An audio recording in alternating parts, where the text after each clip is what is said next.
Welcome to the block on automated predictive mapping using Ensemble Machine Learning.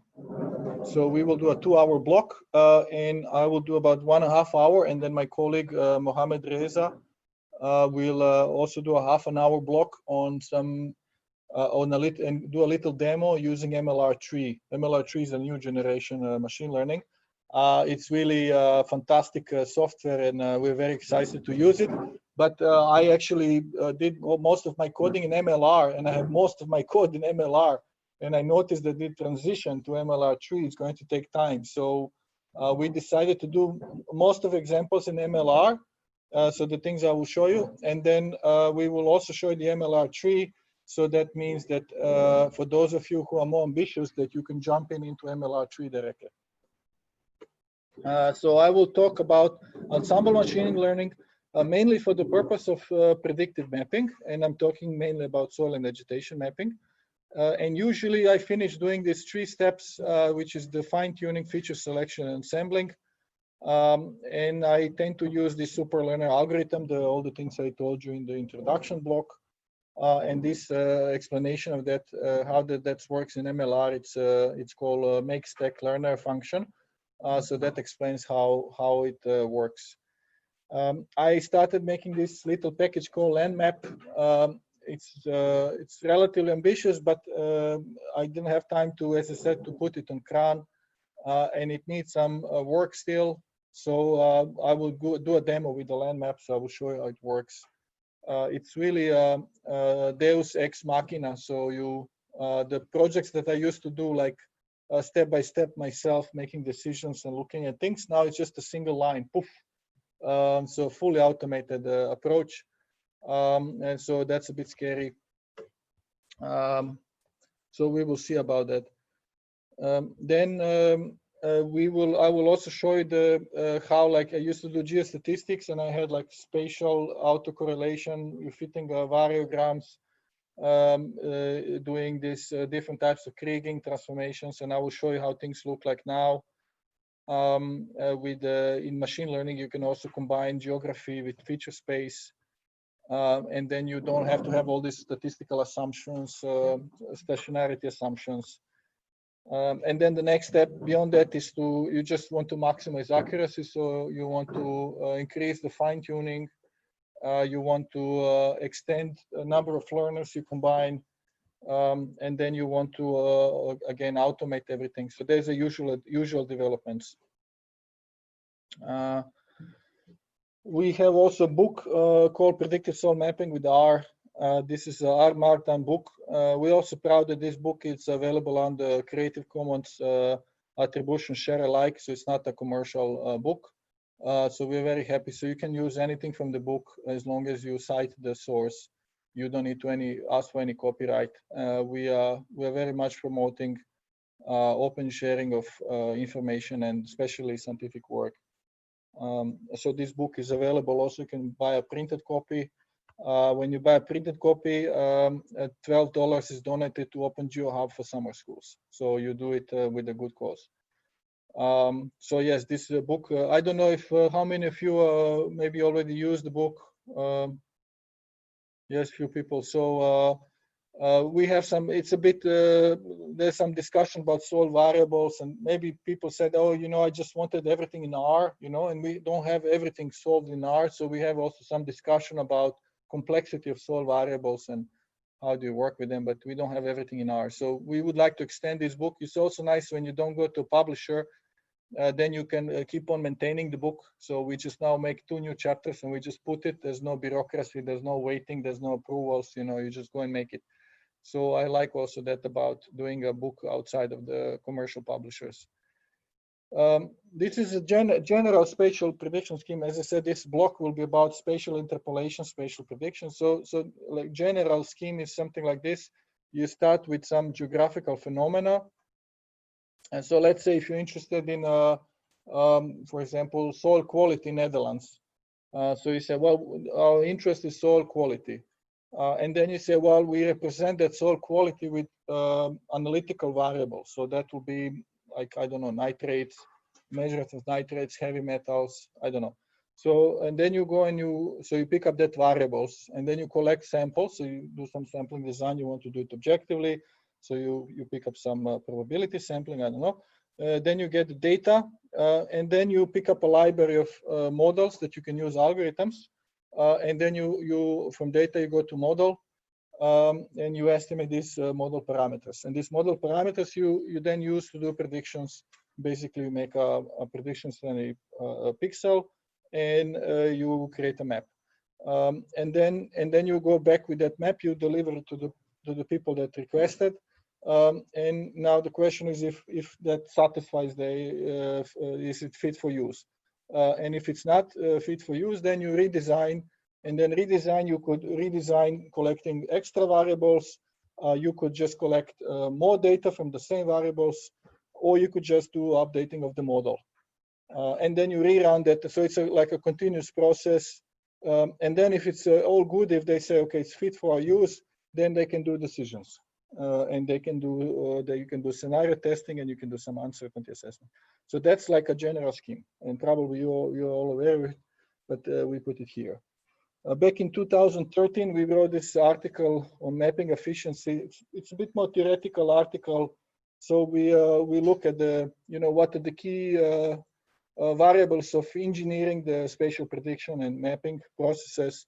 So if you look at the classical literature in soil mapping, they will say, well, usually like, okay, cost is very important. So when you do soil mapping, of course, you want to have a full control of the cost, and you want to be sure how much you're going to spend, how much time you need, and effort. And so they made this simple formula. These colleagues from UK, Buro and B and Ulf, so they said, okay, it's all function of scale. So it used to be the maps used to be like topo map 1 to 25,000, 1 to 10,000, 1 to 50,000. So they will say, well, that's all function of scale, and it's all log function. So if you know the scale, so we came to this formula.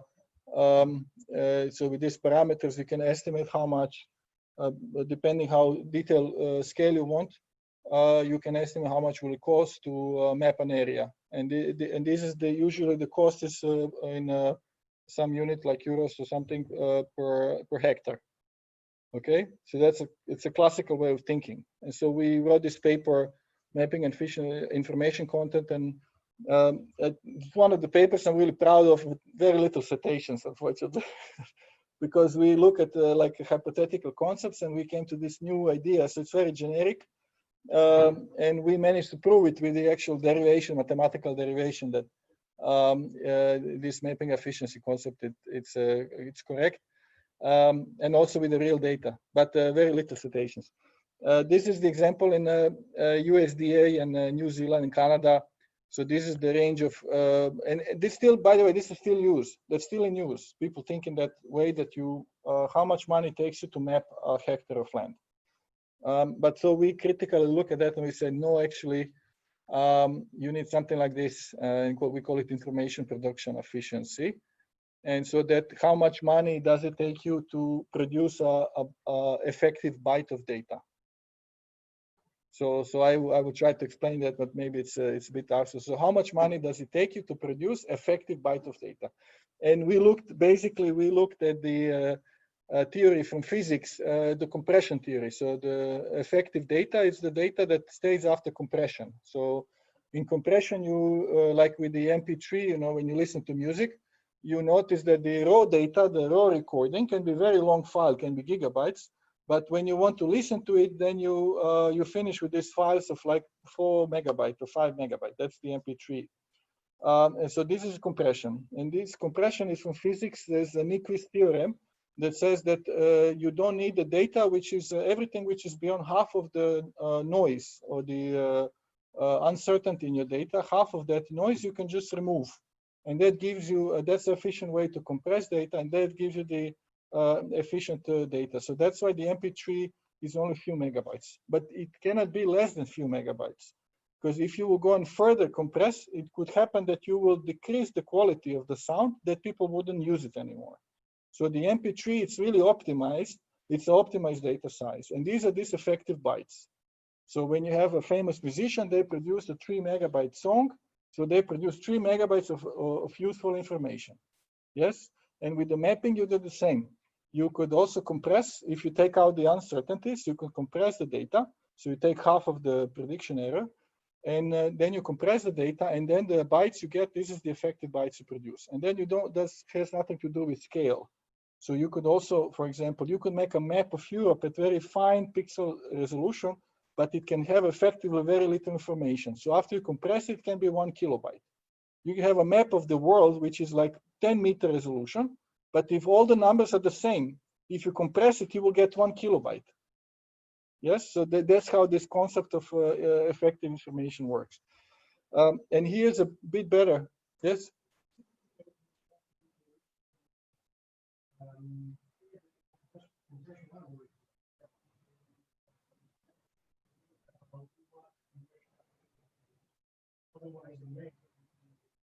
Yes, yes, there are different ways you can compress. Some compression can be more efficient, less efficient, but they are asymptotic. So any compression today we have, they reach a plateau. You understand? They could be a bit more or less efficient, but any compression you make, I can tell you with any effective data, you reach a plateau. You cannot compress more. Like, as I said with the MP3, if I will go compressing more, it will deteriorate quality. Eventually people wouldn't use that because they wouldn't be able to listen to the music. It's really, there's this magical moment in compression where you keep all the useful information, and all the things you don't need, you remove. And that's this Nyquist theorem. And this is a simple example now here. You have raw data. So this comes from interpolation, right? And you have the raw data. I can have floating points. Yes, I can have many decimals, but they're insignificant. Because if I know what is my detection limit, or the half of the prediction error, then I can compress, let's say if here it's a half, then I can compress all the values to integers. And also I can remove all the pixels where I have the errors high. They're so high that I have a full uncertainty. Yeah, so I have only the, so first I code the data into classes, integers, for example, and then I remove the pixels which are highly uncertain, like what Hannah does also. And then I finish with the effective data. Okay, and this effective data, then it's the actual bytes I produced. And you see, this is then independent of resolution. It doesn't matter what resolution. I mean, not directly. So it usually does, you have more data if you have finer resolution, but you cannot fake it. You cannot just make a finer resolution by resampling, because effective data will stay the same. And so then you do that. And so what you see here, this is ordinary kriging, this regression kriging. And you see we mask out the pixels where we have high prediction error. So that's the kriging variance. And here we don't have that, so all the pixels are available. So we produce more bytes of data. And let's say if the little difference is just making a different code, so it means that I have a most cost-effective system. So this system will cost less money to create effective bytes of data. So per effective byte of data, it will cost less. And in this case, I calculated it costs 30% less. Yes, and that's very interesting, you know, when you do like a spatial analysis, spatial statistics, that you can come to economic analysis, and you can show it that it's worth investing in machine learning, investing in better data science, because you say we reduce the cost of production by 30, 40, maybe sometimes 80%. Yes, just by doing something inexpensive, taking open source and doing a bit more coding. It costs our time maybe a bit more, but let's say when you get good at it, then it becomes very effective. So this is this idea of the mapping efficiency. So I will come back to that over and over. Also in our book, yes, question?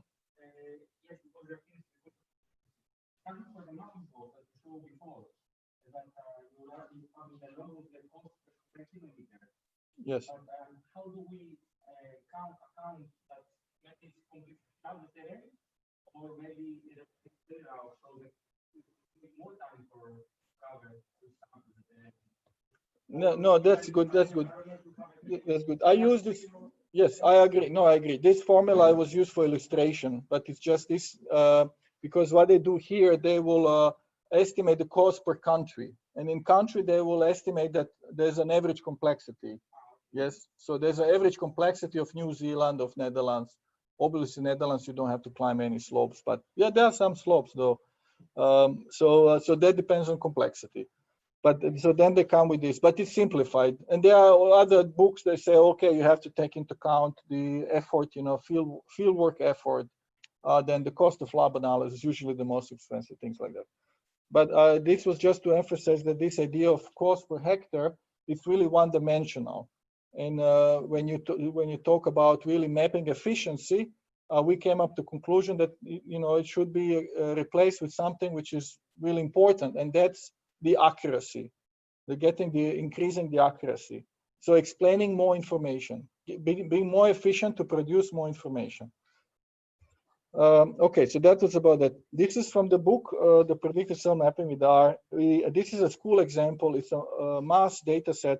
And so what we do here, I will open that example. So what we do, I just want to show to the people, like, what is the idea of this benefit of doing more complex modeling. Why?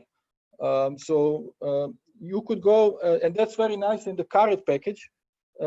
What's very nice in the carrot package that this idea of increasing the complexity of model can be incorporated very easily. Okay, I jumped somewhere. Okay, one more time. So in a carrot package, this idea of increasing the complexity of model, it can be in the code. It's very elegantly integrated by just changing basically the model. So you have the same, yes? Yeah, I just did it, but then the whole book goes. Let me see. See, when I do this, yeah, it just jumps. So I have to go back and reopen, but no problem here.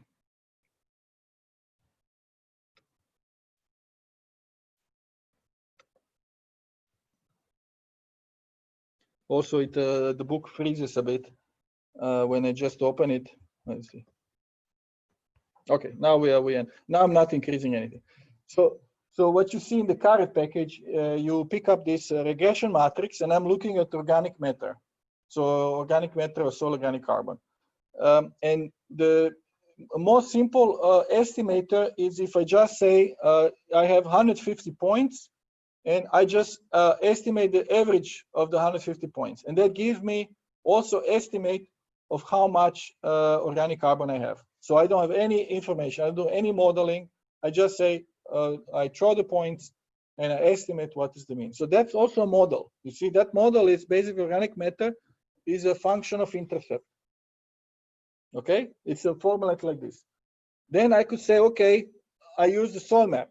So I say organic matter is a function of soil map, which is in this case, it's an indicator. It will be an indicator variable. The GLM package will convert it to indicators. And then what you get more or less the same as here, except you get the means per mapping unit. Okay, so you add a bit more information. And then you go and you say, okay, now let's do also continuous covariance. So I add distance to the river, I add soil, and I add the flooding frequency. So I have more information, but I still use a GLM. And then the last thing is I use all this data, but I use Ranger. And you can run that, and repeat it 5 times. So you do 5-time cross-validation and refitting. And that's very elegantly, it's in few lines of code, you run it, and then you plot this performance. And this is this mapping efficiency now. So what happens is that you see that just if you take the mean, and if you add the soil map, you have a statistically significantly more information. So the soil map adds information which is not available just for the points. There's no overlap in distributions. Then if you add even more information, you will still move it. You still move, there's also no overlap. And also when you do random forest, you finish still decreasing for about 30–40%. You decrease the original variance from just using the average. And this is this increase in the efficiency. And this is not by mistake, this is repeated cross-validation. So you can run it many times, you get a bit different results. But if I repeat with this data, even 1,000 times, I will always get about the same result. Yes, and so you see when I use just the just the points, I will explain about 25% of variability. And when I use the random forest, I will explain about 55% of variability. So there's a significant gain, and that also financially, I can show that we decrease the production cost for effective byte of data. Because let's say if I use the same point sample, so I didn't have to collect extra point samples, I had to pick up this covariates, but it's a low cost. The only thing I do is a bit more computing. And computing is becoming cheaper and cheaper, so I can show you that I can increase computing efficiency and I can increase the cost of production for like 30–40% by using random forest. Okay. So I was, as I said in my slides, I spent a lot of time in my PhD. I was very enthusiastic about geostatistics kriging. Kriging is like basically, more simple terms, you have the point data, you generate a map. So I was really enthusiastic about it, and it was my first passion for data science. And then in some 2012, I think I first heard of Caret, and I started doing a bit more in R. And then I also started testing machine learning, and random forest was my first technique back in 2013, first time. 2014, we published a paper. So I got more and more interested, and it's like in general machine learning. And I started seeing that, yeah, you could do improvements, so you could improve the accuracy, and then you could also make the projects more attractive, you know, because if you increase accuracy, then more and more people are interested. And then we started doing this predictive soil mapping, PSM. And in many cases, we realized that what really slows us down is, for example, spatial resolution. So when you move to finer resolution, so if you have a project and 100-meter resolution, you want to move to 50-meter, that blows up everything 4 times. So you have to consider that your budget is going to go higher. So that was, then we also started moving to doing 2-dimensional to 3-dimensional mapping. So we wanted to go through depth. And we saw, okay, can we do 3D with machine learning? And then later on, we saw the time. So we went from 2D to 3D, and then we went to 2D plus time, and then we went to 3D plus time. And then in 2016, we did a couple of papers doing the full 4-dimensional data and doing machine learning random forest on space time. So we had measurements through time at stations that were also through depth. So we have a fully 4-dimensional system, 3D plus time, and we published some papers. And it was also in the prediction spatial competition game, this data set. So I'm very happy that person that brought the data, then we did the paper, and we had the fun doing that modeling. So that was a development. Then what happened is once you make the data, when you do the mapping, you want to distribute the data. And usually distributing data was like, in the old days, you make a report and you send on a floppy disk, I don't know, here's a copy. So that was the old, but today these things change. So you want to rapidly distribute the data, and you want that the people use the data without a need to do install any software or understand any GIS. And then we started looking at the web mapping and WebGIS applications. And we are still working on that, and then doing the services so people can just ping something and develop their own application on top of our. So this is how the things basically evolved. This thing about spatial resolution. We have a very interesting discussion, Gerrit Goevelink and me, in the pedometer. You can follow it online. You know, we used to sit in the same room in office, and then he wrote this some article about criticizing some of these ideas, because I was talking a lot about, oh, it's all about pixel size. I got this paper on pixel size, and he says, no, you know, it's not this secondary, it's the accuracy. So he wrote this, it's accurate, it's stupid. So then I had to reply to him back because I said, okay, since you mentioned me and you start with the title stupid, I have to write back. So we have this exchange, but we sit in the same office. It was funny. So here he shows like that you could have something which is a coarser resolution, but it's more accurate. So let's say if this map is more accurate than this one, so who cares that you have a very fine pixel resolution? So that was basically his hypothesis that it's all about accuracy. So it is in our model, but in practice, you know, I put this formula. So I sent that formula also in reply to that letter. So I said no, actually something like this. What defines the success of a predictive mapping project? So first thing is the relevance. So you can have a perfect map, but you didn't make it for people to use it. You pick up the wrong variables, or you're doing something that doesn't match their decision. So first thing, the relevance. Then you have also location accuracy. You can make a map that in average, when you do cross-validation, it's more accurate. But the map's about two things. The maps are about where is it and how much is it. So it's not only how much is it, you also have to know where is it. You could have a very coarse resolution. So for example, you could say that in Netherlands, there's a 17.2 million citizen. Yes?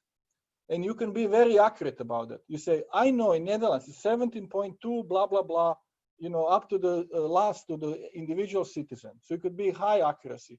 But with the maps, you also want to know where they are.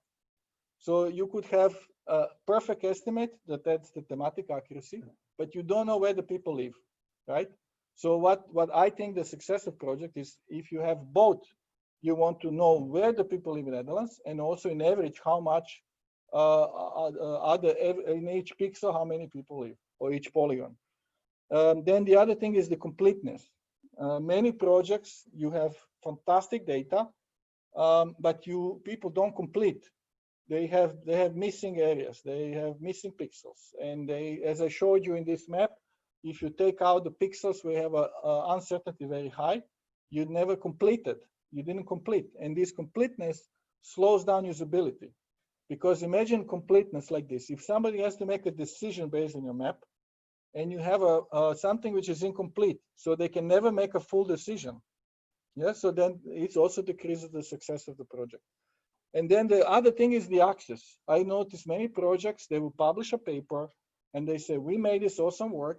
And then you say, well, how do we access? And then they say, oh, you have to write email, you have to fill in the form, you have to. So access can also be a bottleneck for success. And then the last thing is the price. Of course, if you overprice your data, then you also decrease its usability. So it's an interesting discussion. As I said, we had that he just wrote, it's just accuracy, and I said no, it's more things. But anyway, I would be interested in your opinion, and let me know if you think we missed something here. So that would be very interesting feedback we could get. Okay, so that was very generic introduction. Now about regression kriging. So in regression kriging is this technique where you have like this two type of modeling. You do the regression with the feature space, and then you get the residuals, and then you fit a variogram for residuals. Then you interpolate residuals, and you add the residuals to predict a trend. And that's why we call it regression kriging, because it's two modeling. And they can elegantly be sometimes combined if you do linear modeling. In GOR, you do it at once. It will estimate the regression coefficients and the variogram parameters at once. And so that's kind of the state-of-the-art geostatistics, more or less. So doing this regression kriging or universal kriging. They're basically synonyms. There are some computational differences, but it's the same technique. And as I said, if you just Google regression kriging, most likely get this paper. Okay, I Googled this from my machine. Every machine, when you Google, get a different thing, but there's a good chance you will finish with this paper. And so, as I said, people call me still, hey, you're the regression kriging person, yeah? But I actually, in 2016, I stopped, more or less, I stopped using geostatistics. So, I mean, using it for the actual work, with the actual data. And I switched my interest completely to machine learning. Question, Anto? Like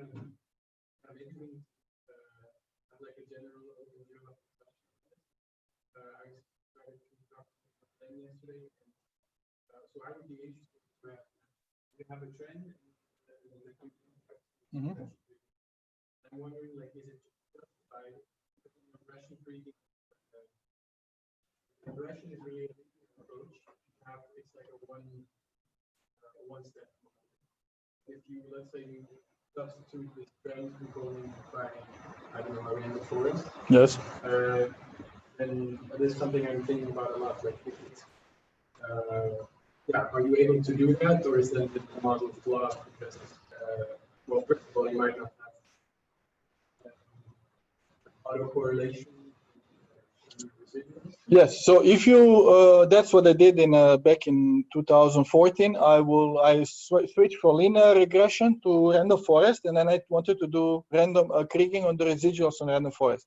And what I realized that it's random forest so efficient that you're left with a very little variation. And then for me, it was just pain doing this kriging because it was just predicting little component, but it's computational. It was just a pain. I was like, oh, this is not good. And especially when you do kriging on like, millions of pixels, then I was looking for parallelization of kriging, I was looking for algorithms to do that. But in the meantime, I will tell you about this. That's why I do this block. I completely integrated geography into the random forest. Yeah, so there's no need to do really kriging because you have the same spatial structure. But there is still some advantage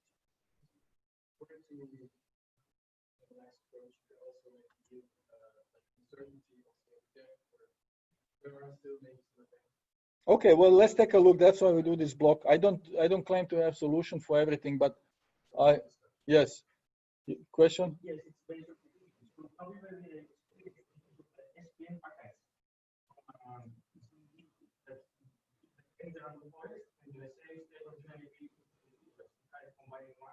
Mm-hmm. No, please put it on MetaMost. Share it on MetaMost. I heard there's a couple of packages that try to do that. I still, I do like the GeoR, for example. That's my, I think that's like our school example of where you have a geostatistics implemented that you do this transformation, back transformation properly, and you do iterative fitting of the variogram.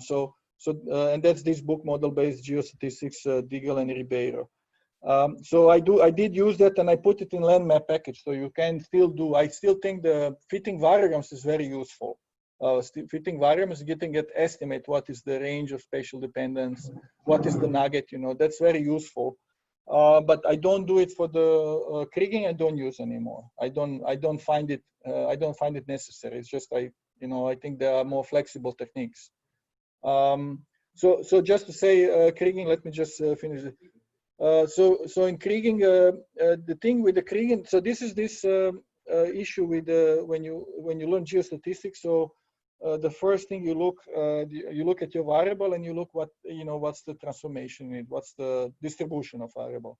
So you can have a normal variable, which is very rare variables. Not always, usually the quantities are your log normal. Then you have zero inflated models, and you have the gamma, you have bosonic. You saw lots of this data in this summer school. I think through the summer school you saw some, I think Paula was presenting some zero inflated data.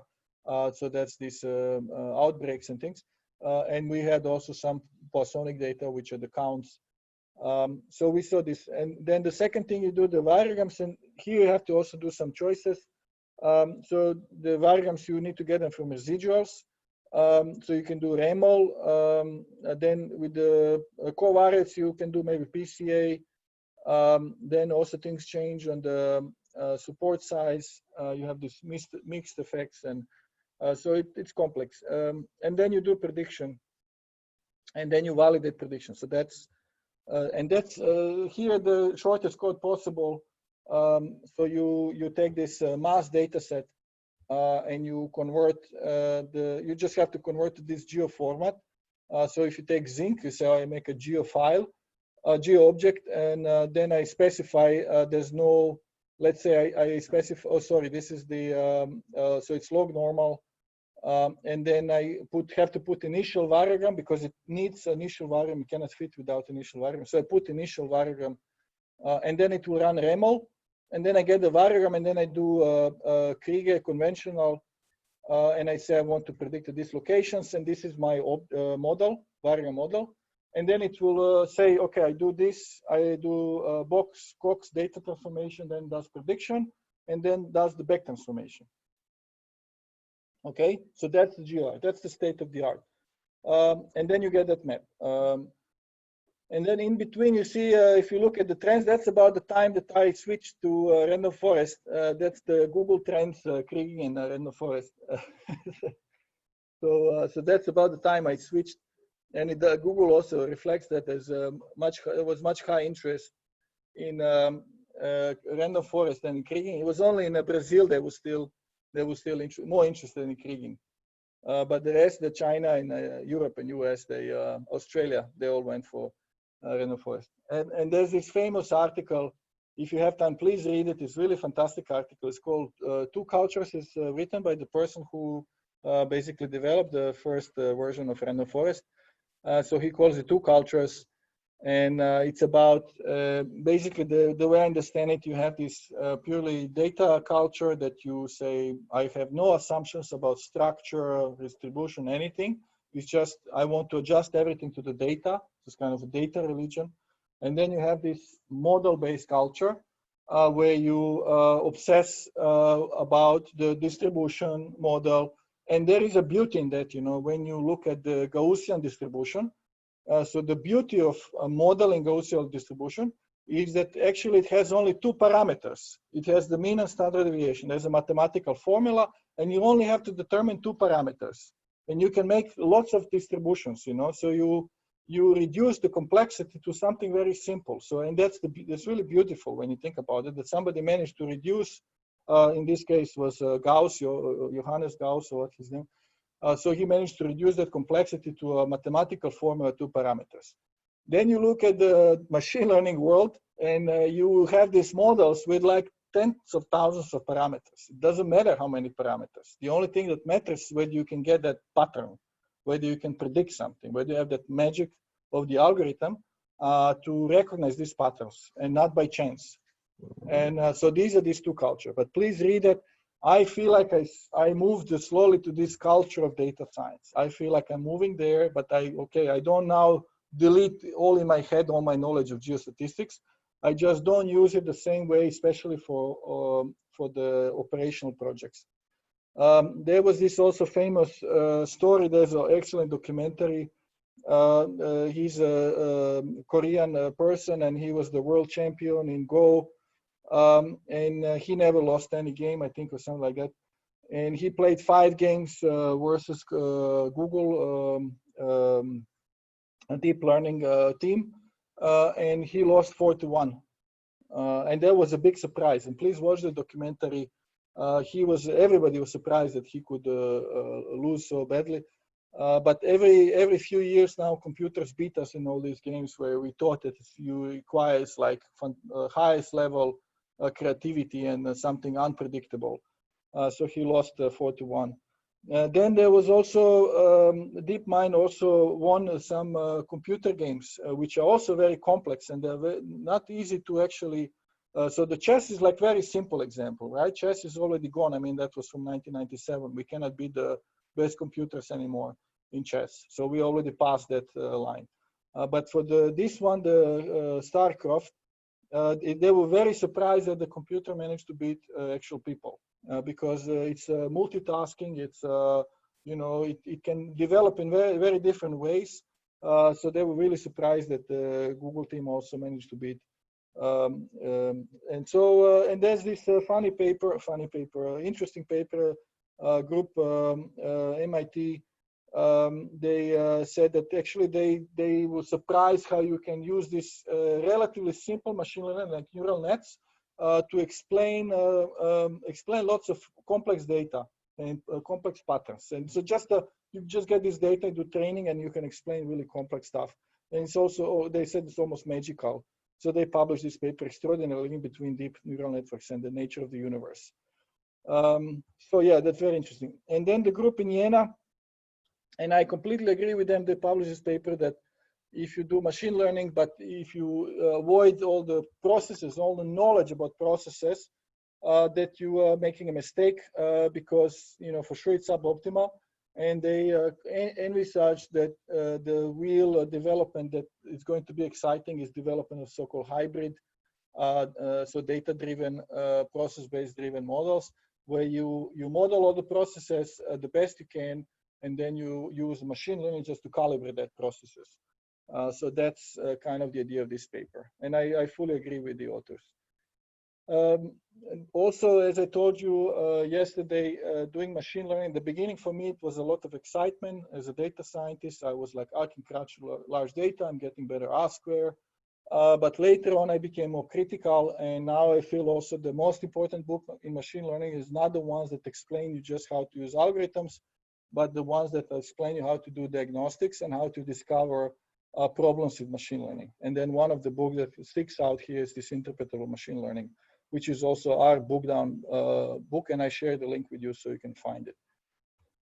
A typical example of how the diagnostics can help you understand the problems. This is a bulk density. So that's a predictive transfer function for bulk density. That's Australian data.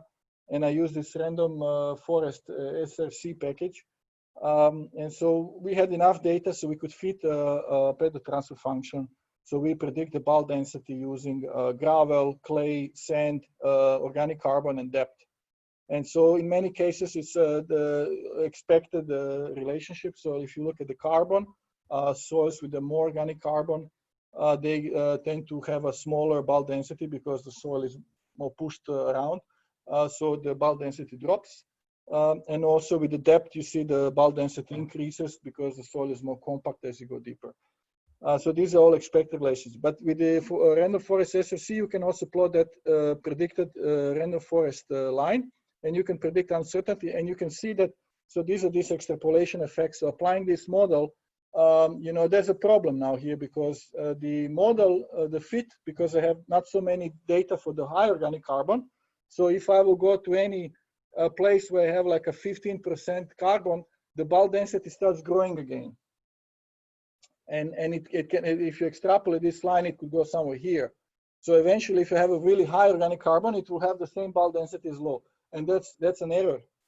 Me as an expert, I can go and say, no, this model is up till here, it's okay. But beyond that, it's overshooting, and there's a problem. And so when you do these diagnostic plots, you can detect where the problems are, and you can say, no, we have a problem here. So this model, then you come to these conclusions. Okay, what is the area of how was it called, the area of applicability? So you will say, okay, maybe beyond this point it's not applicable, and you make the decision as an expert. Then as an expert, it's very easy to validate this and to understand why the things go wrong. And so that's this interpretable machine learning. Okay, so I was very excited about machine learning, and I started using it just to make the maps, soil maps. But you know, I ignored the spatial autocorrelation. I ignored all these things from statistics, and it was a frustration. So I thought about it for a couple of years, and then I came to the idea. Okay, let's try to put geographical distances into the random forest. I just wanted to test. I was just, you know, as experimenting as a scientist, as a person who likes to innovate. I like to test things out. So I was just testing things out.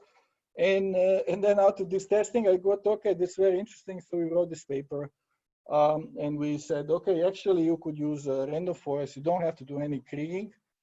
You could use random forest to do spatial prediction with spatial autocorrelation and everything. And so we wrote that paper, and there is also a tutorial, and I will go through some of these things from tutorial today. But it's a step-by-step explanation, and we also explain how to do a 2D continuous binomial categorical variables, and if you have extreme values, what you have to be careful with, etc. Yes? Machine learning, yes. Random forest. There are multiple aspects. So one of the things was the accuracy.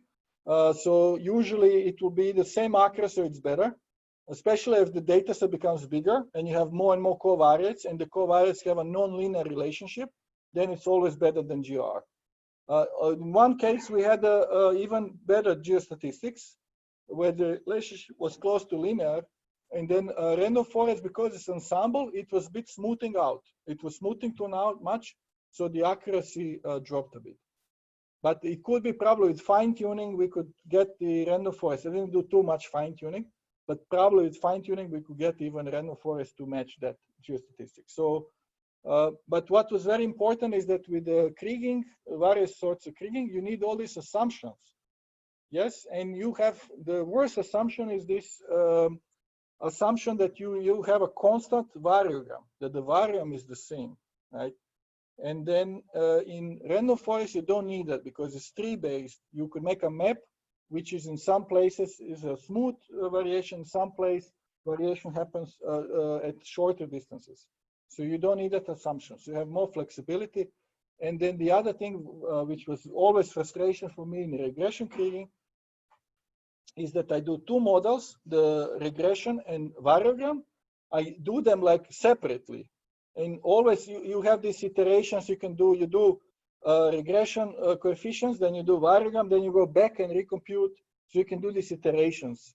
Yes, but I never liked it. It was something, you know, like it's a chicken egg problem a bit, right?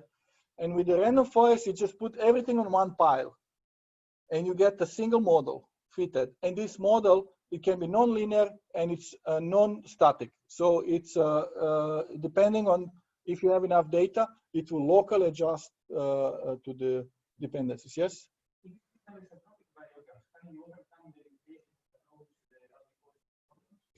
I really don't believe anymore.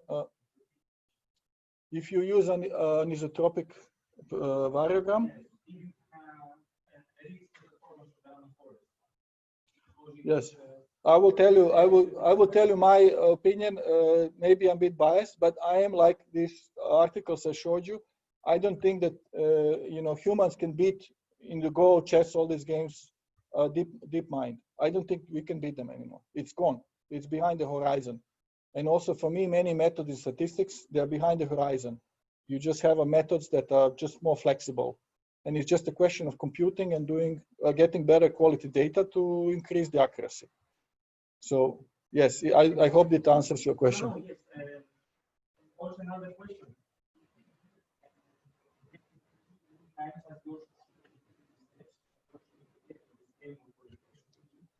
We have to transform also the covariates, not only the response variable, yes, but also the covariates. Have you experienced that we need also to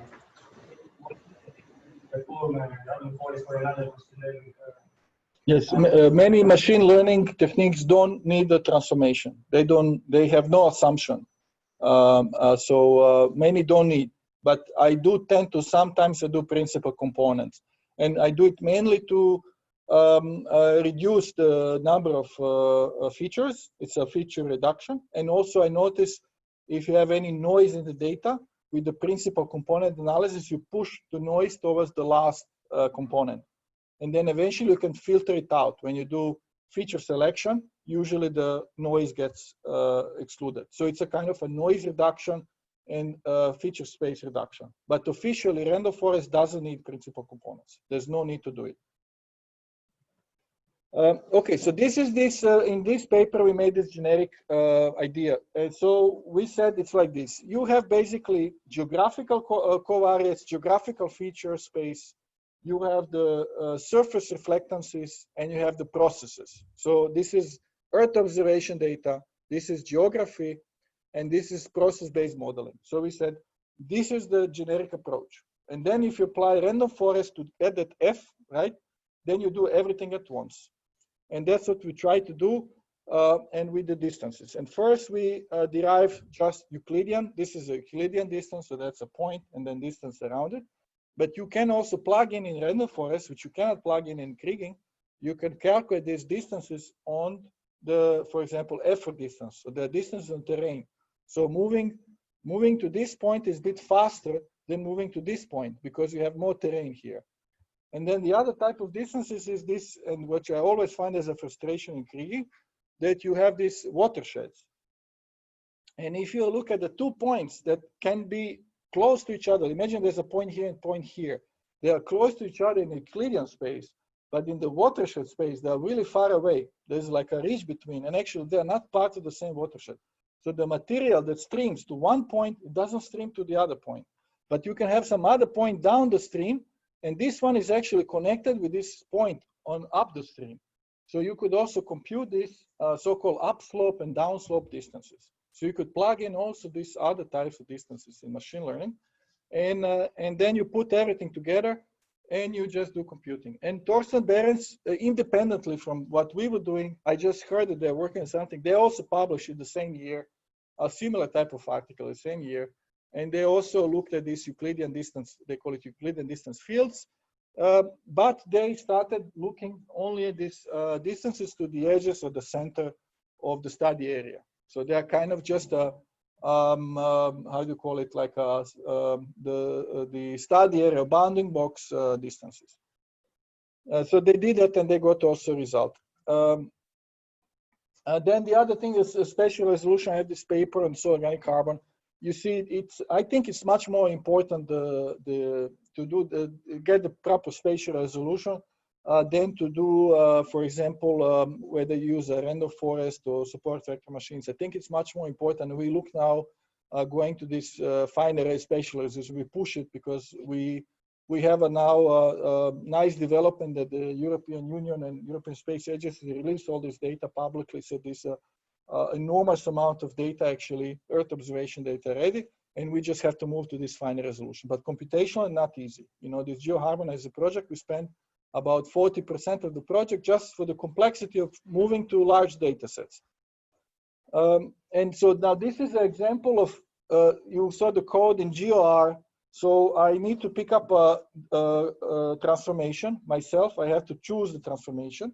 Then I have to set initial variogram. Then I have to, what was it? So I have to pick up also for the variogram, I have to pick up which are the features I put inside and if I do any transformation. And then anisotropy also I have to define. Yes? So there's all these things you have to do in just this. Now this is machine learning. You take all the points and you calculate buffer distances. There's no input. It's all automatic. And then you say, fit a ranger model. The zinc is function of distances. Yeah, as simple as it gets, nothing. There's no complexity. I don't have to do anything, no decision. And this is the comparison. That's what you get. The left is the state of the art. You have to know all the statistics, you know, all the transformation, and this is just, hey, here the distances, random forest. And this is where I got really, yeah, I got wow. So, but what is very interesting here is the spatial dependent structure. So this spatial dependent structure is you see it, but you're not aware. This is the smoothness of the map. Okay, if the variogram was like shorter range or the ratio between the seal and nugget was different, you will see a different pattern. But the spatial dependent structure of the two is more or less the same. So random forest managed to pick up the spatial dependent structure. It didn't need any variogram. It didn't need any transformation. It managed to pick the spatial dependent structure. This is a log normal variable. So you have the very skewed distribution. You have a few very high values and the rest is very small. And so the GeoR here does better because it gets these spikes, but random forest does smooth out. But nevertheless, the output distribution is still skewed. So it doesn't smooth out the distribution. So it recreates the spatial dependence and it doesn't smooth out the distribution. And that's why I got interested in random forest. Then I started testing with different data sets and I continuously get about the same result. So this is all universal kriging random forest. This one is a high anisotropy. That's the question on anisotropy. You run the random forest. If you have anisotropy, you also get anisotropic output. So that's why I got really interested. And then I started also looking at the space-time data. So you add a cumulative day and day of the year, and we did an interpolation of space-time property like daily rainfall. And so that's the daily rainfall with the random forest, and this is the daily rainfall with a space-time kriging space-time. And you see also very similar. So yeah, we were surprised that it works so well. It is, yeah, it's a really game changer because you don't have any requirements, conditions, no distribution conditions. You don't have to fit a variable at all, and you reproduce the spatial dependent structure. And also it works with hotspots. We figure out if you do fine tuning, you can get random forest to find the hotspots and reproduce them. And you can add all these more complex distances. Actually, you can pile up all this stuff in one big pile, and it is like in the KXCD. You just pile up thousands of covariates and distances, and you just run machine learning, And as long as you don't make a mistake, you will produce a feasible map which looks like produced by geostatistics. And so that was the discovery. And so now there's lots of opportunities. So we would like to do global models also and do space-time more and more. And we would like to combine with the process-based modeling. And so there are now quite some ideas to do it. So there's a lot of opportunities. So if you're interested, I can point you to some references, some work which is under development. So yeah, that was the long story, but there are still problems with using machine learning for spatial interpolation. So what happens is the first thing that pops up is these extrapolation problems, which are mainly connected also with the quality of sampling. And then you have the computational intensity. I will show you in my Landmap package when I run it. You will see we wait, 30 seconds, even small data set. The GOR will get it in a split of a second. So let's say I have to compute at the order of 10,000 or 100,000 more. So 100,000 more than with the geostatistics. So for sure there is a bit of problem there. Then we have these overfitting problems with the machine learning. And also I don't know at the moment how to produce, for example, geostatistical simulations and how to do like a kriging systems and things. So this thing I don't know. This is this famous plot written by Peter Ellis. It's called, the blog is called Extrapolation is Tough for Forests. And he shows with like synthetic data, he shows that, yes, if you do a linear model and if you do random forest, and Madeleine explained you what happened is that the random forest can only train in the space where it has training data. Can predict only where it has training data. If it lacks the training data, that takes the last knowledge. So the last knowledge in feature space and just puts everything there, and then it creates this artifact. And then switching from random forest. So what happened with me in the last 2 years, I went like random forest, and then I switched to ensembling. And now I do exclusively everything ensembling. I don't do any rarely I do any projects where I just pick up a random forest of this model. Everything is ensemble approach. And ensembling, it might sound complex to you, but it's just a step, going a step further, that's it. And there is a software solution for that. Before it didn't exist, so you have to make your own code. Now there's a very robust solution and publish algorithms that explain how to do ensembling. And so I spent some time looking at this ensembling frameworks. So I came up to these 4 groups. So one is the H2O, then in California. The other is the Max Kuhn and his packages, and so Caret tidy models. And then the third group is the MLR, which is a group in Germany mainly. And then there's a super learner. It's the person from, I think, from Berkeley, also from California. They make the super learner. They're also connected with H2O. So that's the 4 groups I found in the R. And then I started testing and using. And it was a long time. It's 1 year just seeing, how do I use this? How do I use that? And that's all in the book also now, predictive mapping. You can see, okay, comparison if you use H2O, if you use the super learner, etc. And for a long time, I liked the super learner. I like the super learner because it's very well explained and it's based on a good paper, good work. There's a PhD thesis around behind it. So I really liked it. And then in the meantime, I tweeted something, and then I got contacted by Patrick Schratz, and he says, "Oh, why don't you test MLR?" I said, "What is MLR?" And then I started testing it, and I realized actually it's very well done. And I met the people in the group, and now we are also getting more and more thinking about collaborating. And so now we switch completely to MLR. So the MLR is our main framework, and we do basically everything in MLR. And now there's a new version, MLR3, and so Mohamed Reza is going to tell you about it. This is the super learner by Eric Polly and Mark van der Laan. So then, as I said, they're from Berkeley. And so they look at this. You see, you can have many models, and then the red model is the ensemble. But how do you estimate that model? So they came to this algorithm where they penalize a bit more than other algorithms. So they penalize a bit more. And then when you do the testing of the ensemble versus other techniques, there's no magic. I mean, you never get like much better ensemble. Rarely will get much better, but in average, you always get about 5%, 10% better than any individual model. And that's the logic behind the ensemble, that you can still increase the accuracy.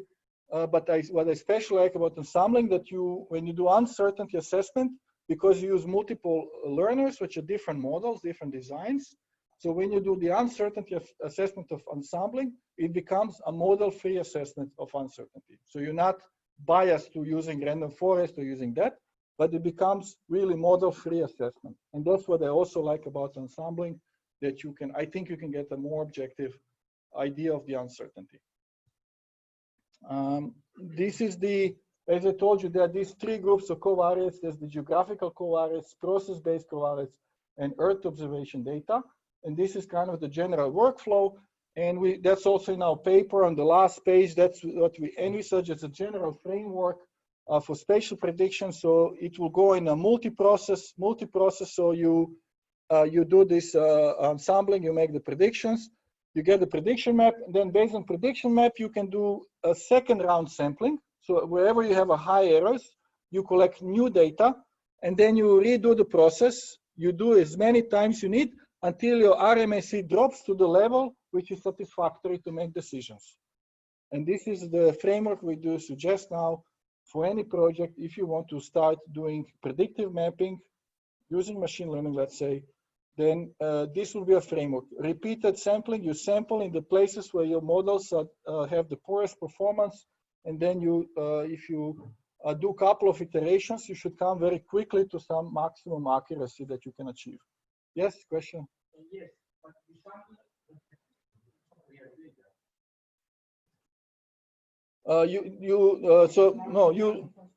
so this sample you have no knowledge. This initial sample.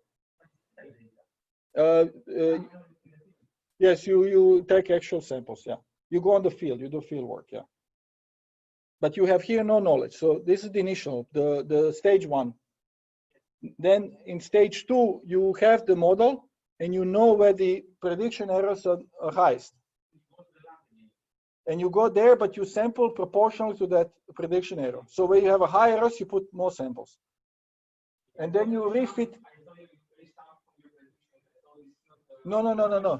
It's actual. Yeah, that's a good question. So this is actually going back to the field. So stage two, you go back to the field. You can fit like a empirical model to estimate if you want to have a drop in RMSE. Like if you do the first stage sampling, you could, let's say if you have 1,000 points, yes, then you can subset these 1,000 points to 100 points and refit the models and see what happens with accuracy. So you simulate like the second stage. And when you simulate that, you can create a model that explains you how will accuracy drop with more samples. And that's what Madeleine was doing. Madeleine was showing you with a different number of points that the accuracy slowly goes up. Yes, so you could fit that model to estimate that. And eventually, if you want to do real engineering of predictive mapping, you feed that models before you do the sampling. And then you can estimate how much exactly points you will need to get to the accuracy that you want. And it could be that you need another 1,000 points, or it could be that you need only 50 points. Yes, I don't know. So you have to take that and do that with the data. And that's for me the real data science. Data science is not just a one draw of you got the points and here make the map. For me, data science is a repeated cross-checking and refitting.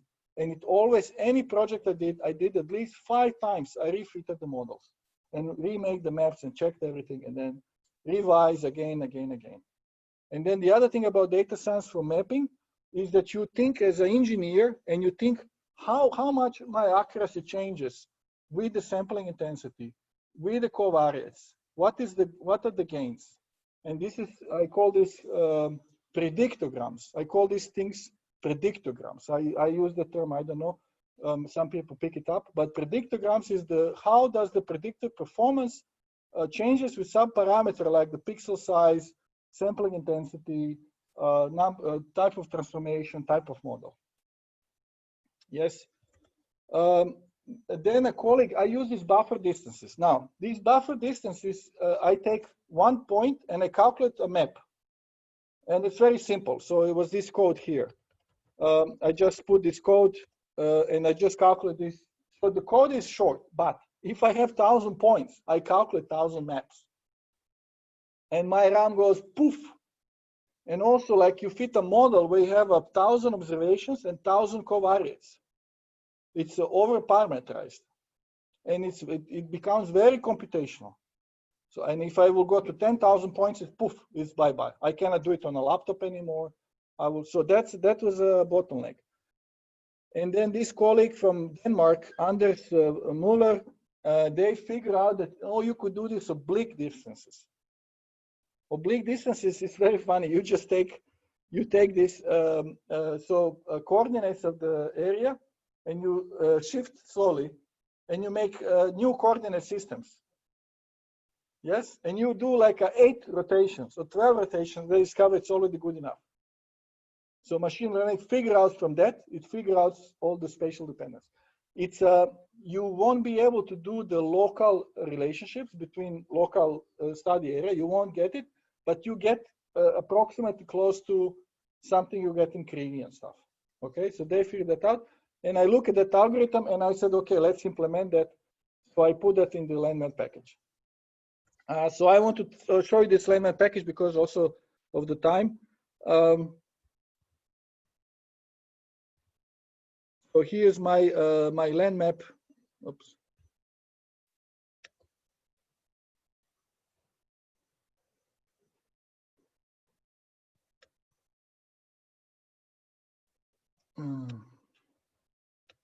So I will do the demo for you that you see how does this all implemented all together in one package.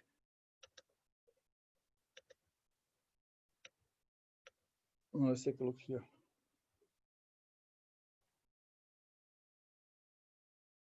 And this Landmap package, as I said, it's not on the CRAN, so you have to install it from GitHub. It takes few steps. You install it from GitHub, and it's still it's not optimized, so it's not going to work with large data sets. So please be careful. But officially, yes, you can install it. And then let me run a simple example. So here I will put, so when I start the library Landmap, it's a version 0.3, so I will look at the example from train. So I made it a single function called train.spLearner. Maybe I have to increase the font size. Let me see. Okay, that's better. And so let me put an example from the bottom.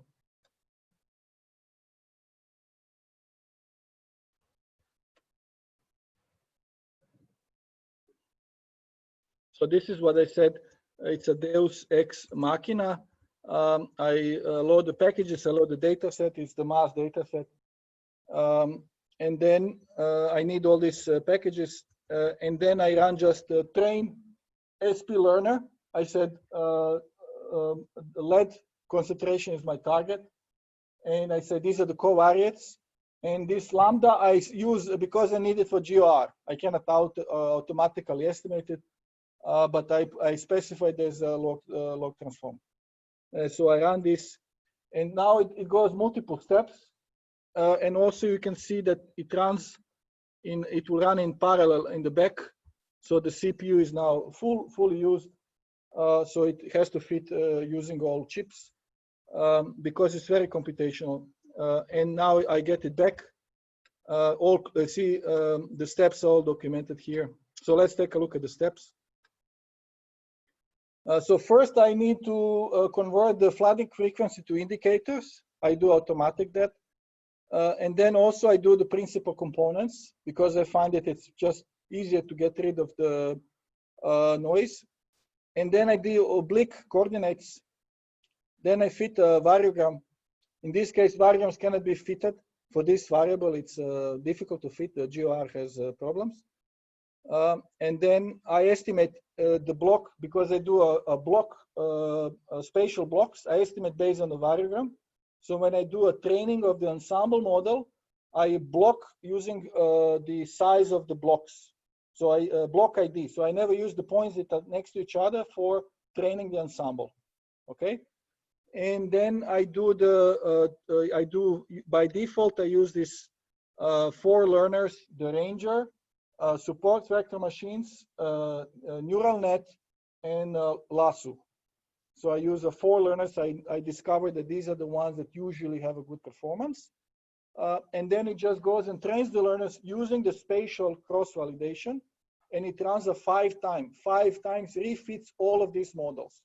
And then calculates this so-called meta learner, for which I use a linear model. So you have a linear combination of non-linear models, because 2 times non-linear, it's overlap. So once you solve the non-linearity, you can do a linear model to get the final estimate. And then you get this final model. I just fit this, this final model, I fit it using a GLMNet. That's the difference, because it does also by iteration. And this is the ensemble. This is how ensemble looks like. So, and it's very clear when you use a linear model, it's very good to use, because you immediately see that the Ranger is most important. So Ranger, support vector machines, neural net, and Lasso. So the Ranger is most important. And then the least important, usually you can do it based on the T, or the probability of the coefficient. You can see that the worst is the Lasso. And these 3, they're not significant. So these 3 models, the learners, they actually, random forest doesn't need them. Yes?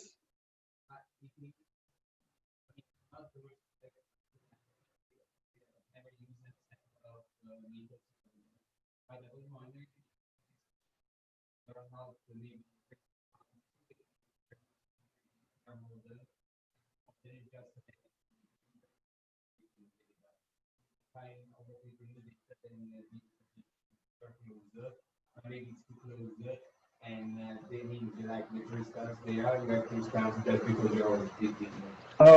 Yes, but this one is based on this block cross-validation. So the decision about Ranger is not by accident. It's not because of overfitting. It's really because the Ranger beats other techniques.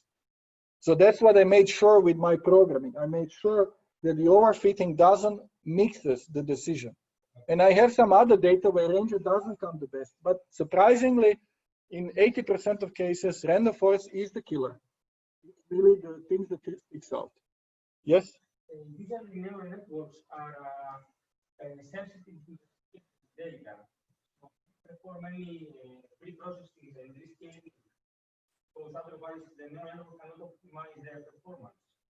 What do you mean by scale? The scale of the values? Yes, I do that with principal components. Yes, I do with principal components. I do scale principal components. So yes, question? Yes. Yes. Yes, but using spatial cross-validation. Yes.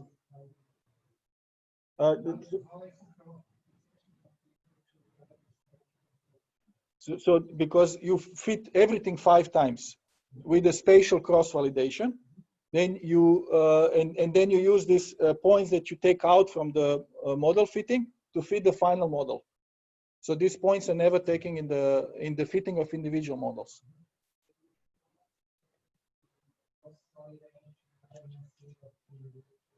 You could get it from the object. You could print it.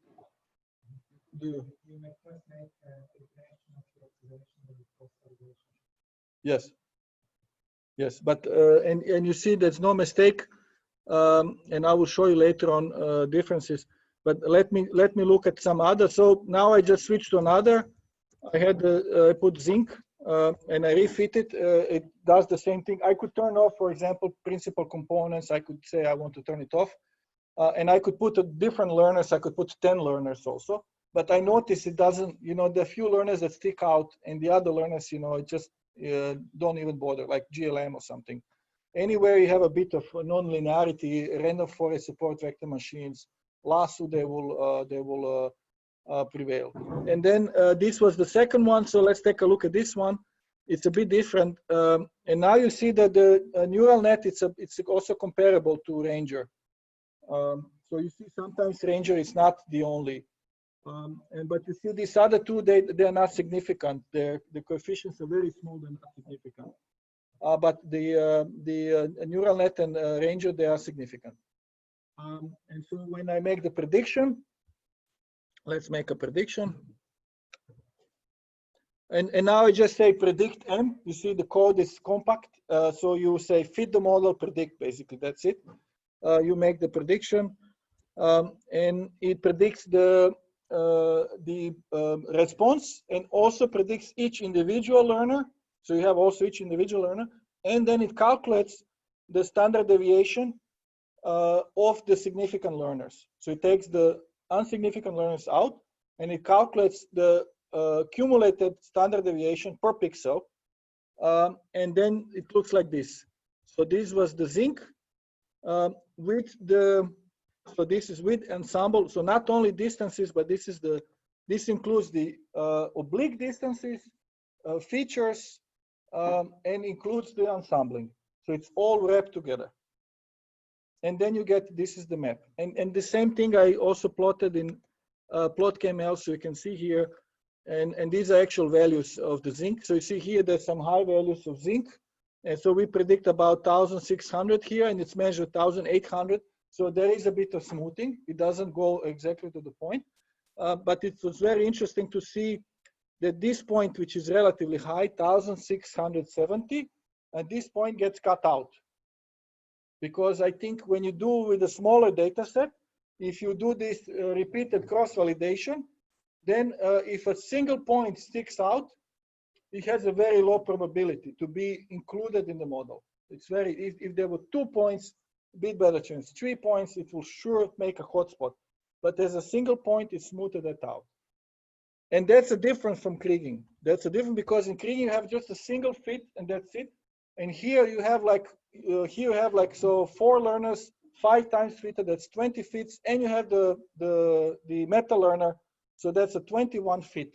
So there's lots of fits, lots of trial and error, and it eats this point. And so let's take a look at, but so that's interesting, is to look at this error. And here's the error map. And this is also something new I'm seeing, something I don't see with the kriging, you know, so you see the extrapolation effects. So here the high errors a bit, but the errors can also be high where the values are lower. And of course, the highest errors are where the errors are high. Because if you take these high points, if you take them in and out, the models will perform differently. And then also on the page, on the GitHub page, let's see. So on the GitHub page, if you look on the Landmap, you can see I put a little animation, and these are these individual learners. And so here's animation. It's very interesting. These are these individual learners that are produced by subsetting, so 5-fold. So you take 20% out, you fit with 80%, And so it's a really, really, it varies a lot, right? This is the different ranges. These are 5 ranges, and these are 5 times XGBoost. So they really differ because if it's a smaller data set, especially, it will be very sensitive if you randomly take some high points in and out. So there's quite a variation. And then what the Ensemble does, it stacks that, it's called a stacking process. It stacks that into a single. There's a question, okay. Let me see. Question. How to resample an error if you consider time variation? So do you mean like for the space-time modeling? So for the space-time modeling, you would do also like a blocks, but you have to do a space-time blocks. So you like make cubes in space-time, and then you take the points in these cubes only either for training or validation. So if I understand you correctly, Hugo. Yes, two more questions. Yes, just before this new model, the Ensemble is from assumption or assessment. Not all assumptions, but it's free from anisotropy, from the stationarity assumptions, constant variogram. It's free. It doesn't need them. And can we perform a tuning, or we just use the default value from some range of computer? No, data science is all about tuning to infinity. Absolutely. As long as you have improvement. But once the tuning brings you to a plateau, in the Landmap package, okay, it's a good point. In the Landmap package at the moment, I didn't build in the tuning. I just have the tuning of the ensembler. So that only that is because it's a 5-fold. So that's the only, but I didn't incorporate feature selection and, for example, random forest fine tuning thing. So you have to do it outside. But as soon as I get time, it's only a few lines of code. It just becomes even more computational. I cannot put this, again, the problem with the machine learning, like I use this simple example of mass data set, 155 points, 3 covariates, all little data. But I compute 10,000 or 100,000 more than doing kriging. And I cannot put this example in the package because it has to run within 5 seconds. And I could run it in 5 seconds, but on some computer, a big computer. But I have to send it, it runs on their server in 5 seconds on CAN. So I have a problem. Yes, question.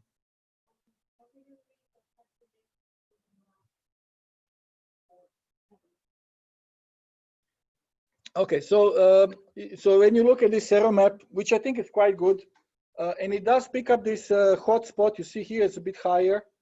So both points get a high error. So where would you go and sample? So you could do a random sample using these errors.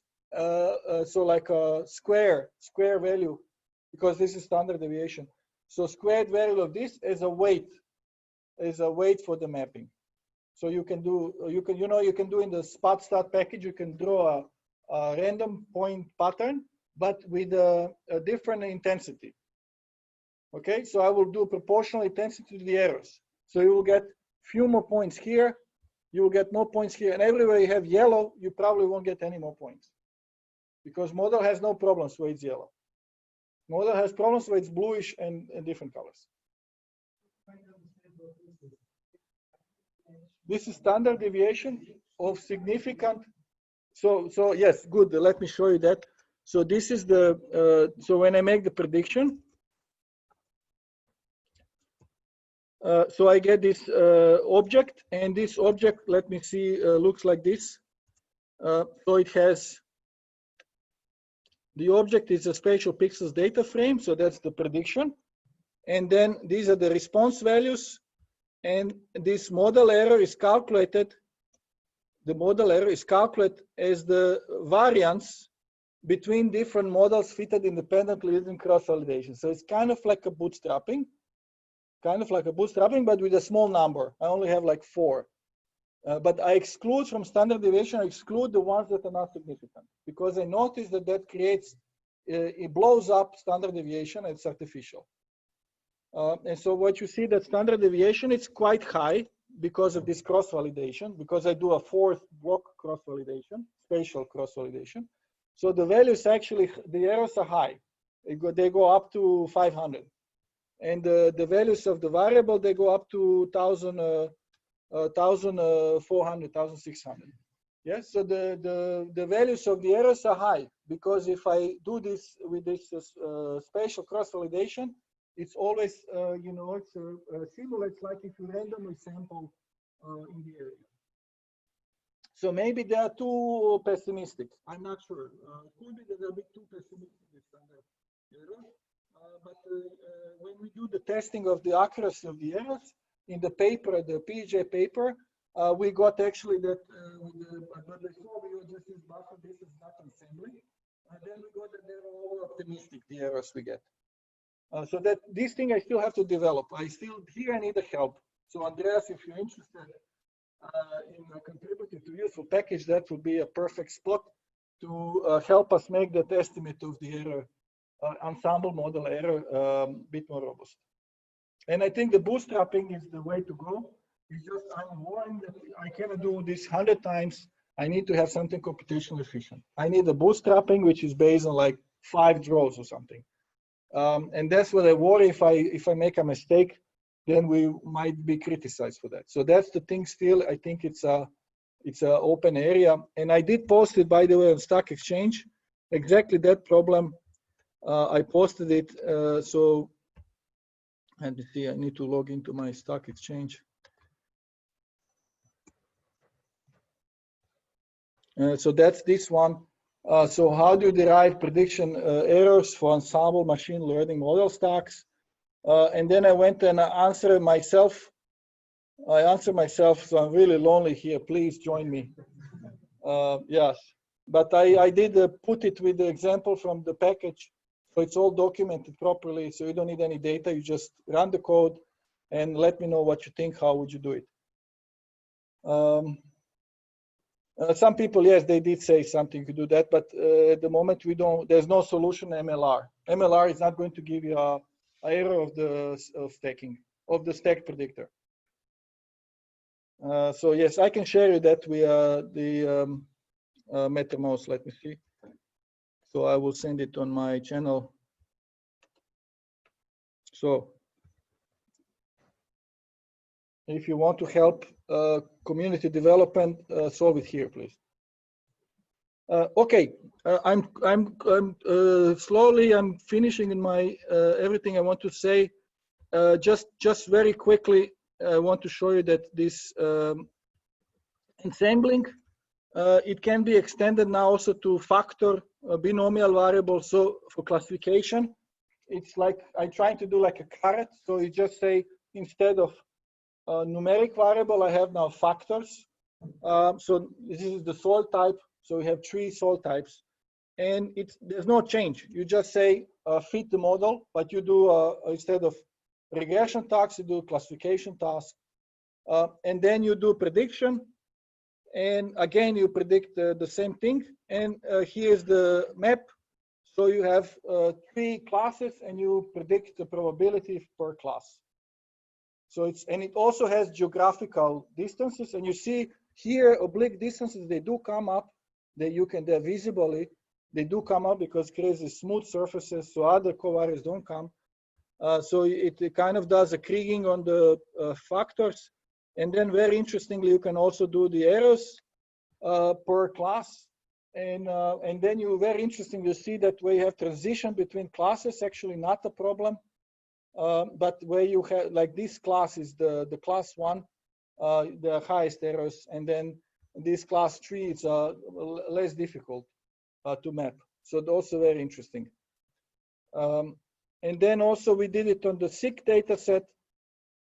This is a bit bigger data set, so if I'll just run this thing, and you see it's exactly the same. You get the Euclidean distance, but now you have 450 points. There's more points, and this is where machine learning now starts performing better, because as you get more points, more complex relationship, more nonlinear relationship, that's what the machine learning is a really winner. And so this takes a bit more time, and then you get again the predictions and the error map. It looks like this. So you have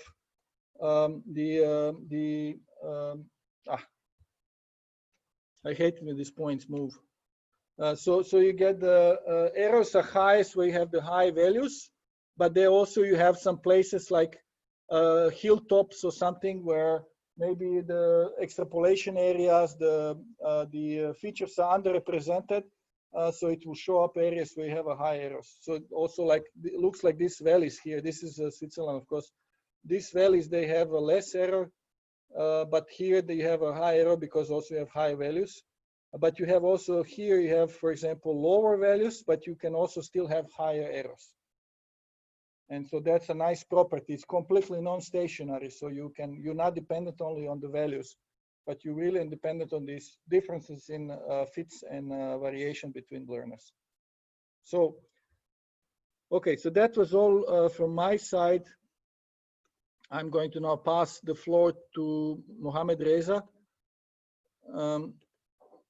We call him also Mo, a short one.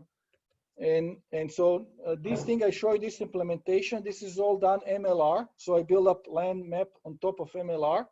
And what he's going to do now, show you what you can do with MLR3. I just worry about the connection to your computer. Let me see. Maybe the demo. Yeah. I think something happened. Let's see. There was this is the same, right? Oh, here. If you just put the, if you remember the code. No.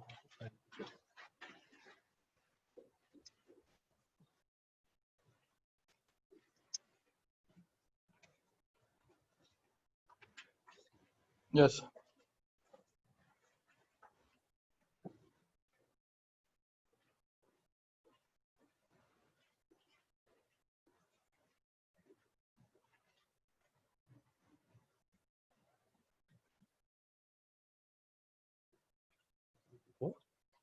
Yeah, because something happened. I don't know.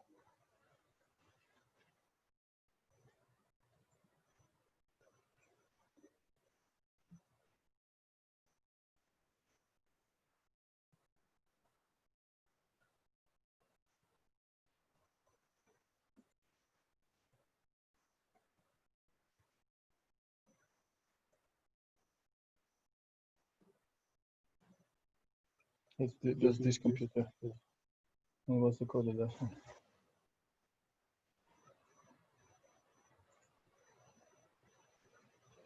How did you get the code last time? Okay, then you do without demo. You just leave it. Yeah, but you cannot connect the. You see, that's what we discovered. You cannot connect. You could do the demo maybe today afternoon.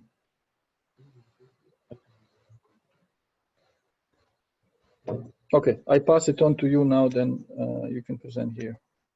So you just need this one so people can hear, and leave the demo then for this. But there's no time to copy now.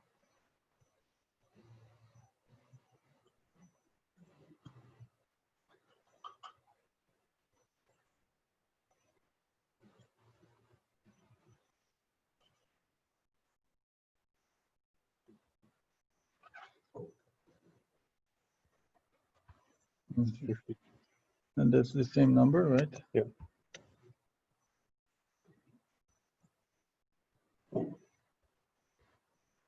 Yeah, I'm not sure what's happening. It's just maybe it just doesn't work with Zoom at the same time.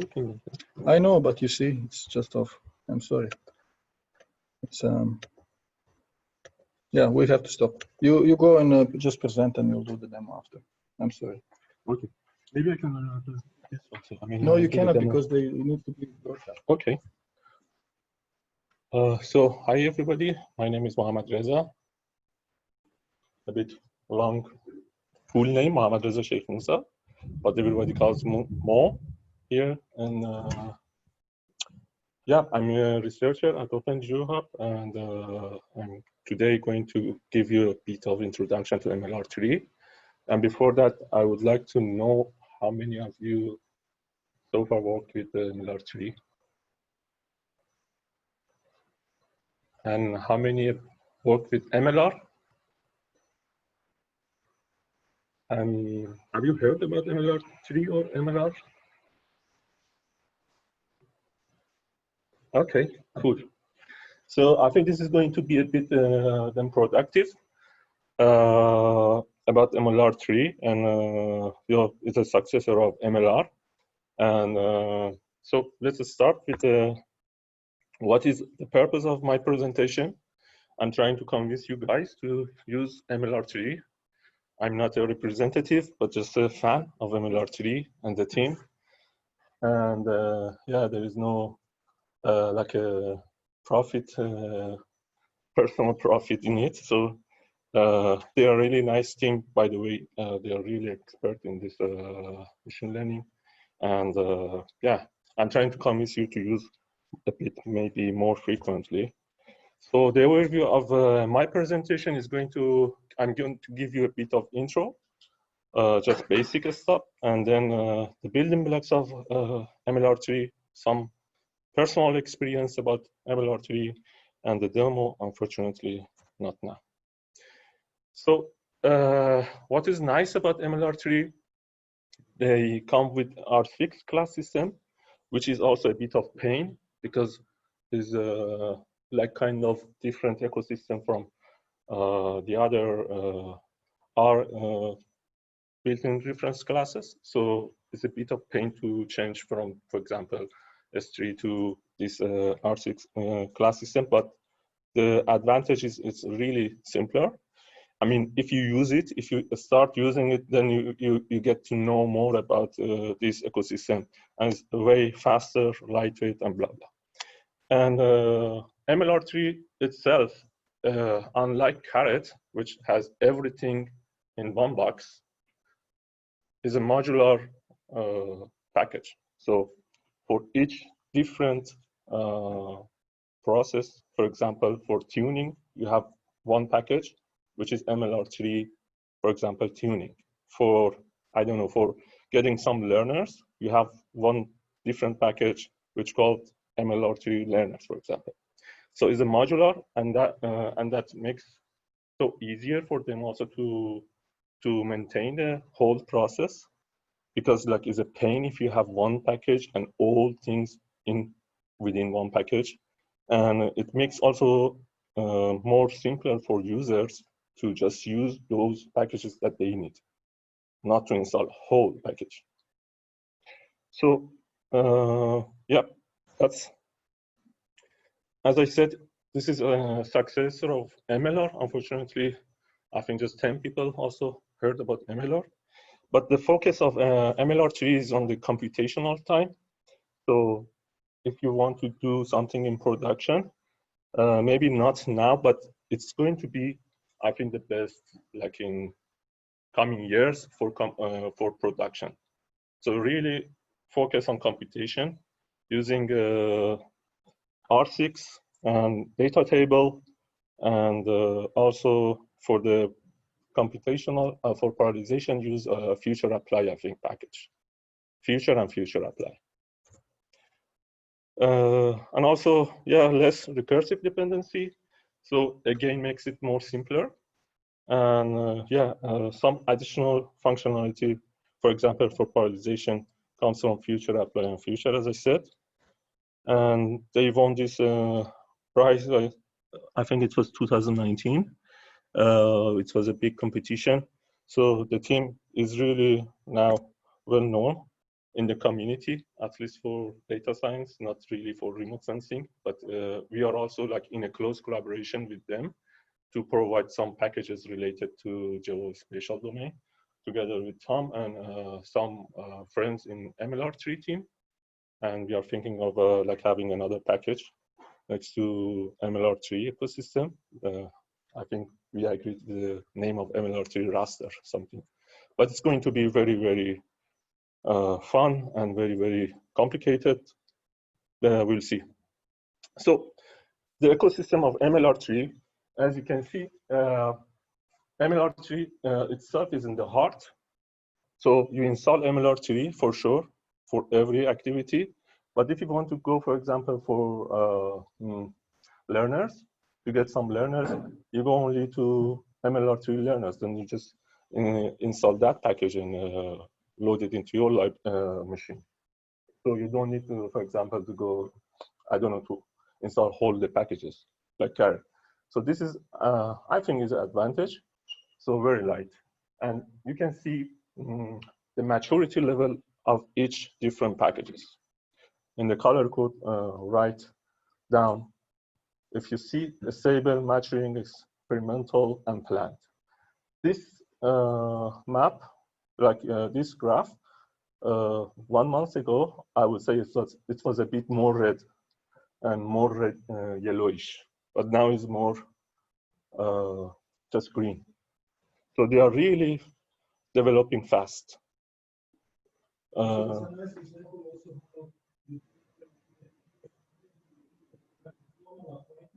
Yes.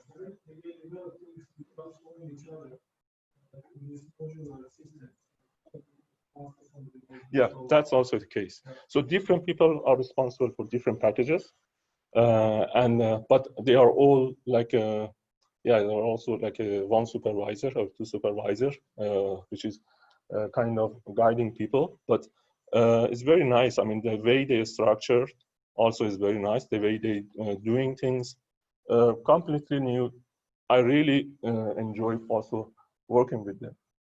And that's why, for example, MLR3, yeah. Okay, you can see MLR3, especially temporal.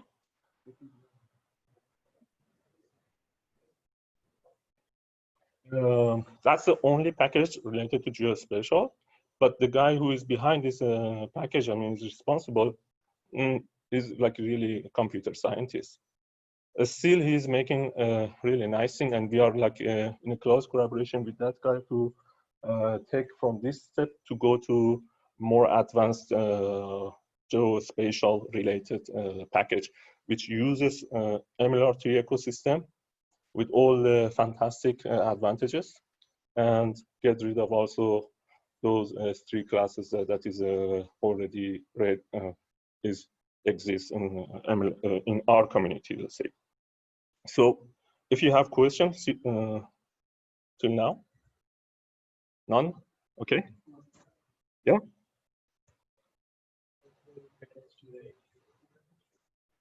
H2O. Actually, I haven't used H2O, but I think a bit. But still, I think is a bit more about computational time. Computationally, I'm not sure about H2O because I never use H2O. But maybe Tom has a comment about H2O because Tom.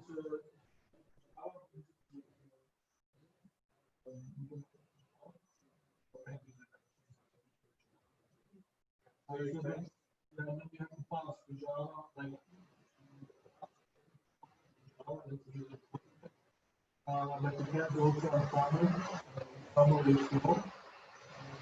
has options for GPU computing. In practice, you know, the H2O, it's a company, and you probably have your budget. And they're American, huh? Okay, that's also one aspect. And the network of academics working together. So, but there are many advantages of MLR5, and for example, more possibilities. That's wireless in H2O. They just and in MLR you can load everything.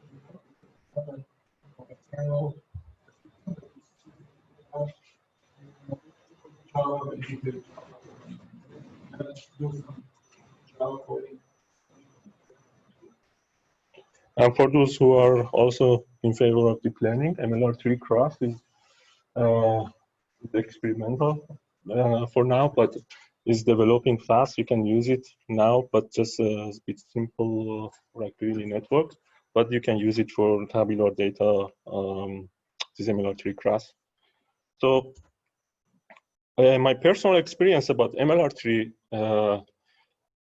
yeah, I would say for the downside, they are not mature as MLR for now, and documentation wise they are poor. So you can't find a lot of documentation for now in the like the Stack Overflow or other repos.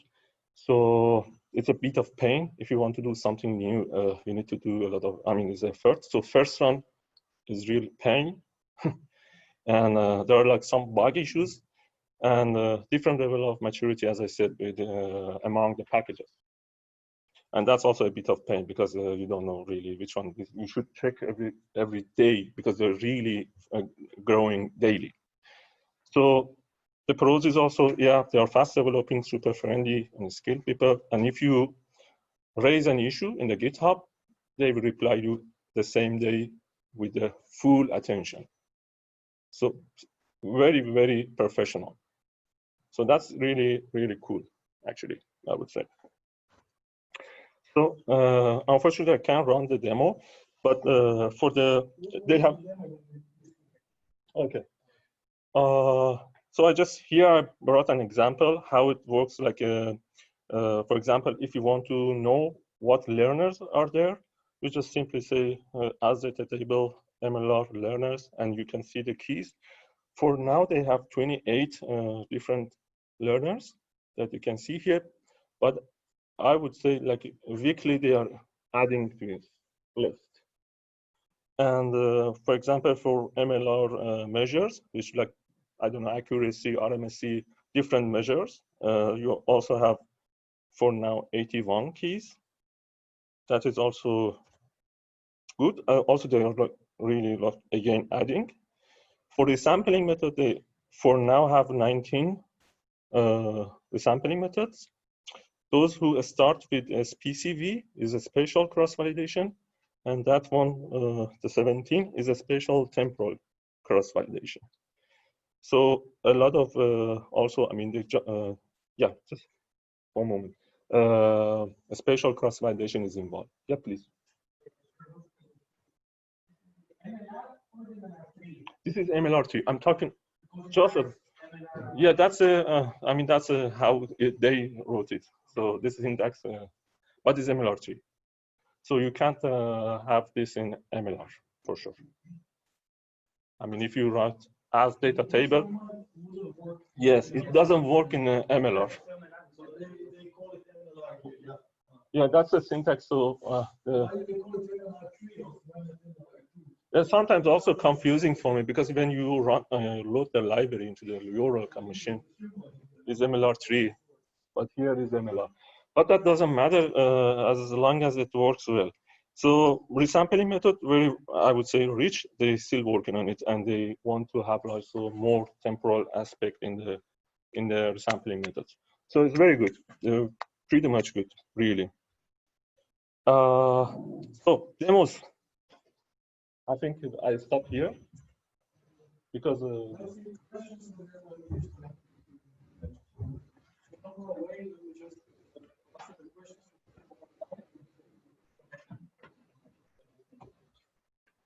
it turned out to be but yeah, I'm not getting connection. I can try, but I don't know if it did. it would be very nice to also see like a simple. Oh, well, let me see. Somehow it just doesn't want to connect. Leave it. Yeah, just okay. I had also just to finish this thing with conclusions. So Ensemble Machine Learning, I see for many of you it's new. For me now it's my main culture. I do very little individual models. I'm just interested in ensembles. And there are many packages, and you can also use H2O if you prefer. Then you can still do in Caret, although it's less and less maintained. I think it's now these tidy models. And there is also just a package called SuperLearner, which has all the learners. And then these geographical oblique distances can be used to incorporate the spatial dependence, and in a way you don't need then to do kriging anymore. Then this fine-tuning, feature selection, and ensembling. So these 3 steps that I do in every project. Always I do fine-tuning, feature selection, ensembling. It can be fully automated. Actually, it's really scary how much, you know, if you connect the right functionality in R today, it's really scary. You could really automate the whole processes. And we are even thinking now to do this thing, this repository. We have this global data sets, meteorology, soils, vegetation. So that's vegetation. This is climate, meteorology. This is soil chemical, soil physical properties, natural vegetation. So we're thinking to automate the whole thing, and we just leave it running on a server, and we just generate the maps. And then we publish the maps when we see that the accuracy, there's increase in accuracy. So we keep on recomputing, and if there are new points, if we add extra points, we recompute, and we see if there's a high accuracy, then we publish the data. Otherwise, we keep the old version. So we could automate the whole thing. It doesn't mean that we will retire, though. There was there was a company in California. They made a machine learning for predicting the stock market, and they call it prediction company. And they thought that they will be able to retire because they had with these automated algorithms, they will buy and sell, and they would just generate money. So they said that we went to a restaurant, we came back, we earned 1 million. Yes. But then later on, they lost that million. because the stock market is chaotic. So there's no way that you can do any machine learning to predict that. You could do only maybe to predict these little moments to earn like little amounts, but not large amounts. It's impossible because you can never predict coronavirus outbreaks or wars or whatever. It's impossible. So yes, so that was about the Ensemble Machine Learning. And then you saw for the spatial data, please test the package, but be careful. It's buggy. If you find an issue, please report it. We try to fix. We will put it in CRAN soon. I do need to fine tune it a bit more so it runs efficiently. Now it's a fully parallelized, so every time you run it, it will parallelize it. So I was actually getting happy with that package, and then about 9 months ago, they said, oh, we stopped with MLR3. We don't maintain it anymore. And so what happened is that now I have to move all the code. And even gets more complicated because they don't have the whole stacking. Now Mohammed Reza will show they don't have the whole stacking implemented. So now I have to wait till they finish everything in MLR3, and only then I can do a transition. So that got a bit more complicated. But nevertheless, you could test it with your own data, see Deus Ex Machina. Basically, you just take the point data, you take the covariates, and poof, you get the map. And it will have anisotropy, it will have spatial dependent structure. It's all there. It's actually too good to be true, right? But yeah, it's possible. And yes, questions?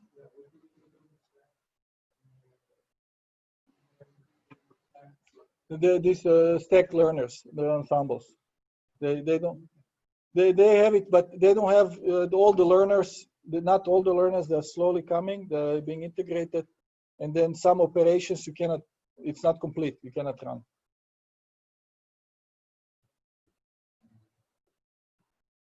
You can do now the super learner. Can you do in MLR3? Yes, and can you put the blocking parameter and everything? Okay, well that. Okay, so Mohammed Reza will do a demo so you see.